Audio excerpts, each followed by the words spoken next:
Olá, me chamo Matheus Silva e irei dar início à apresentação do trabalho que tem por título Modelagem do mecanismo de cinética de CO2 no processo de carbonatação natural do concreto.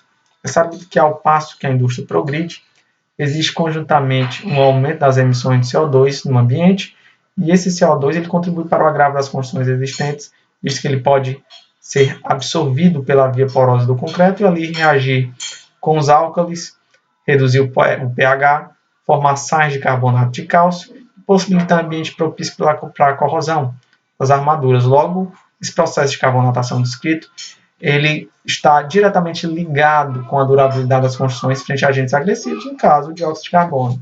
E como o fenômeno ele ocorre em via porosa, em esfera microestrutural, é interessante entender os mecanismos de transporte que acontecem nessa esfera. E a partir desse entendimento de cinética, esses dados, esse entendimento, ele pode ser usado como uma ferramenta ou contribuir para o monitoramento e controle do tempo de vida das construções ou tempo de serviço, visto que o processo de carbonatação ele tende a se intensificar com o passar do tempo.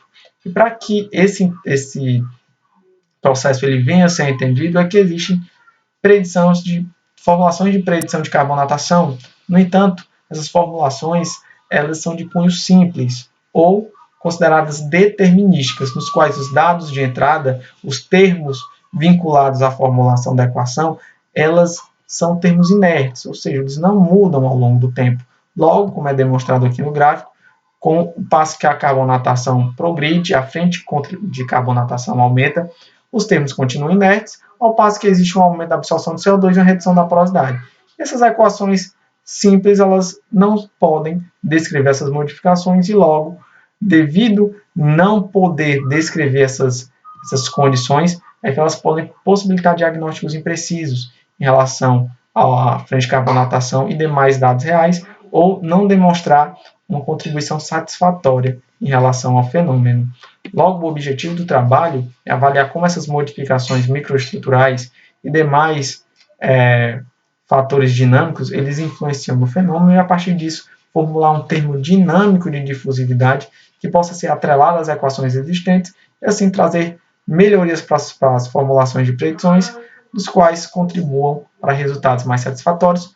E, para isso, foram feitas 23 amostras cilíndricas de concreto que foram submetidas à carbonatação natural durante 14, 28, 56 e 84 dias, carbonatação natural na qual essas amostras foram submetidas a ambiente externo, sem nenhum tipo de proteção a intempéries, e, passado o tempo determinado, foram rompidas diametralmente, aspergido indicado ácido básico pela diferença colorimétrica entre a parte carbonatada e não carbonatada, que foi medido com paquímetro apenas as laterais, para assim ter uma média dos resultados de frente de carbonatação.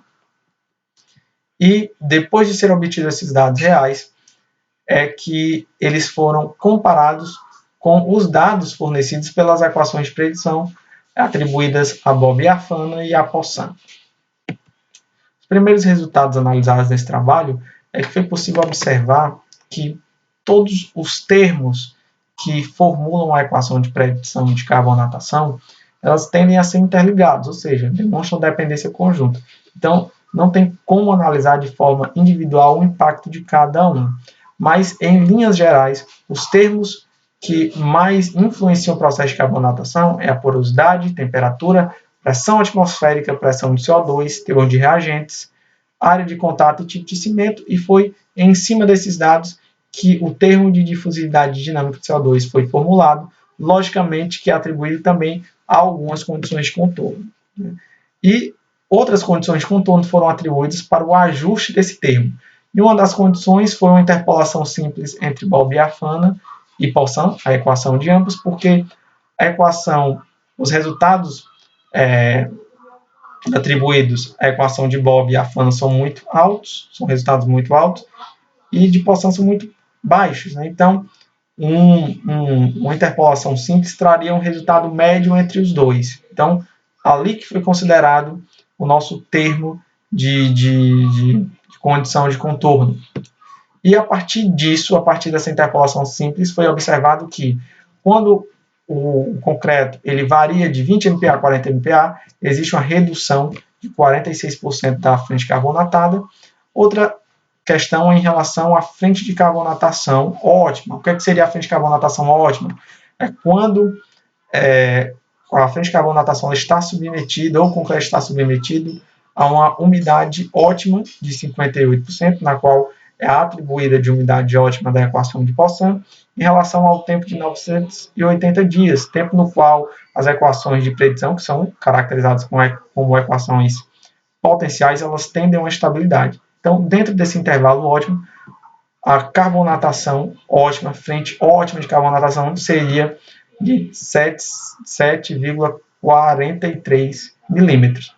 E a equação de Poisson ela tem uma questão mais peculiar, que ela pode ser observada alguns termos de forma isolada, devido a ele ter um tempo potencial que eu posso anular alguns termos. Foi a partir daí que foi demonstrado que o termo de difusividade da equação da professora Edna Poisson demonstra influência de 33%. Então, o termo foi reformulado, como demonstrado na equação acima, e substituído na equação de Poisson. Então, esse termo que está ali sublinhado em vermelho, ele foi substituído por o termo modelado.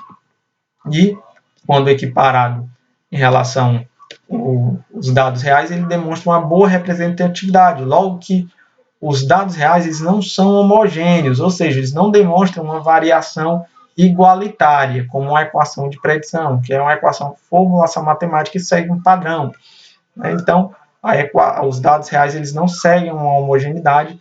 No entanto, os dados do termo, esse termo vinculado à equação de Poisson, ele demonstra uma boa representatividade com a variação máxima de 25% no intervalo de 84 dias, e essa variação de 25% foi a variação máxima, e ela continua sendo inferior, essa nossa variação máxima, em relação à variação mínima apresentada, que foi a de Bob e a Fana, que foi de 51%. Né? Então, a conclusão do trabalho é que o termo ele representa bem o fenômeno de carbonatação, logicamente, quando vinculado à equação da professora Poisson, e o termo pode ser formulado a partir da pressão do dióxido de carbono, modificações na matriz porosa, teor de reagentes e área de contato, e a partir disso, a partir desse termo, será possível possibilitar ferramentas que estimem o tempo de vida das construções e auxiliem no monitoramento da estrutura das estruturas. Logicamente que aqui o trabalho teve suas condições de limitação, pois o termo ele precisa ser submetido a outras condições de exposição para que ele possa ser validado. Ademais, estão as referências do trabalho aqui apresentadas nesse slide, e agradeço desde já a atenção de todos e a possibilidade de apresentar esse trabalho. Aqui está o meu contato.